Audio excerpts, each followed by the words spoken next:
बिल्कुल सही कहा राही।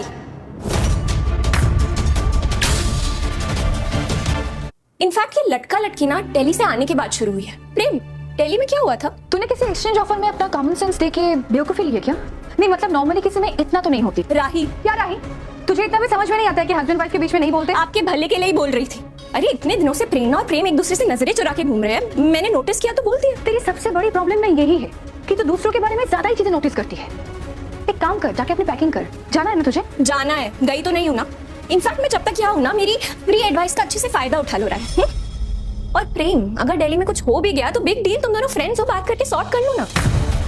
ऐसे चोरी चुपके सबके सामने आंखों में बातें करना, एक दूसरे के सामने ऑकवर्ड हो जाना, फिर पलट पलट के एक दूसरे को देखना, ये सब तो कपल्स में होता है ना, दोस्तों में थोड़ी होता है। प्रेम देखो, मुझे इसकी एक भी नहीं सुननी है, लेकिन इसने जो भी कहा इसकी आधी बात तो सही है ना।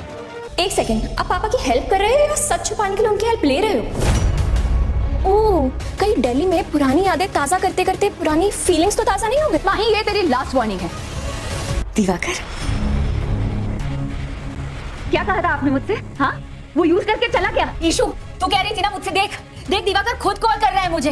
क्या बोल रहे थे आप दोनों मुझे? हाँ, कहा था ना मैंने कि कोई इंपॉर्टेंट काम होगा, कहीं फंस गया होगा, कोई तो प्रॉब्लम होगी, लेकिन नहीं, आप लोगों ने तो मेरी सुनी नहीं। मैं खुद यही सोच रही थी कि दिवाकर का कॉल कैसे नहीं आ सकता मुझे, मैं अकेली कैसे हो सकती हूँ, लेकिन नहीं। अनुपमा टीना और अर्जुन के घर में घुसने में हुई कामयाब। स्टार प्लस के शो अनुपमा में हम देखेंगे कि फाइनली अर्जुन और टीना के घर में अनुपमा घुस चुकी है। हसमुख और अनुपमा ने भेस बदलने का यहाँ नाटक किया है। अब यहाँ पे लालच में आके टीना और अर्जुन ने अनुपमा और हसमुख को अंदर तो ले लिया है। अब वो पूरी बात का ध्यान रख रहे हैं कि मनप्रीत को किसी भी बात की तकलीफ ना हो। तो देखना इंटरेस्टिंग रहेगा कि अनुपमा और हसमुख कब तक ये नाटक कंटिन्यू कर पाते हैं। टेलीविजन के ऐसे लेटेस्ट अपडेट के लिए हमारे चैनल से को सब्सक्राइब करना ना भूलें।